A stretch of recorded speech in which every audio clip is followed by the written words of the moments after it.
Let's look at the conflict in the region where M23 rebel movement claims it has seized control of Goma city in the east of the Democratic Republic of Congo. The action coming after the rebel groups threatened to advance against the Congolese army on Sunday that saw tens of thousands of people fleeing to neighboring towns. DRC has alleged that the rebel group that has fought in the area for nearly 3 decades is backed by the Rwanda, terming the latest move a declaration of war.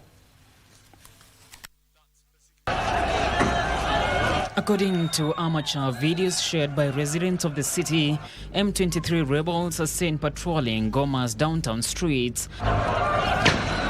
The allegation of M23 of seizing control comes after hours of gunfire and explosions in the streets of Goma city on Sunday.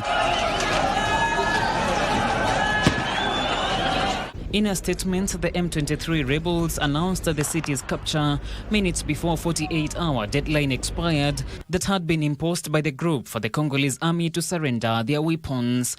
The rebels at the same time urged the residents of Goma to remain calm and for members of the Congolese military to assemble at the central stadium. DRC's Foreign Minister Kayumba has accused Rwanda of declaring war by allegedly sponsoring its troops to the country to support the M23 rebels. The hostilities have prompted the reaction of President William Ruto, who doubles up as the chair of East African Community, who has called on regional leaders to help facilitate a peaceful solution to end the conflict in the country. The escalating conflict and deteriorating situation in Eastern Democratic Republic of Congo are a grave concern to the people and governments of East Africa.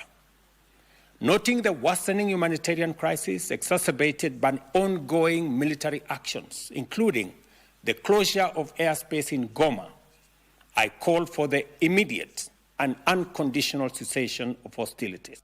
President Ruto has called for an emergency regional summit in 48 hours.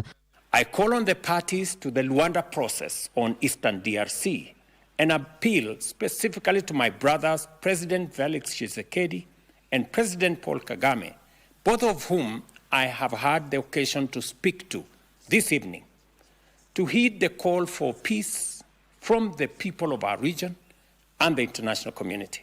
The United Nations says the hostilities that have lasted the entire weekend have so far claimed the lives of 13 soldiers who are serving with peacekeeping forces.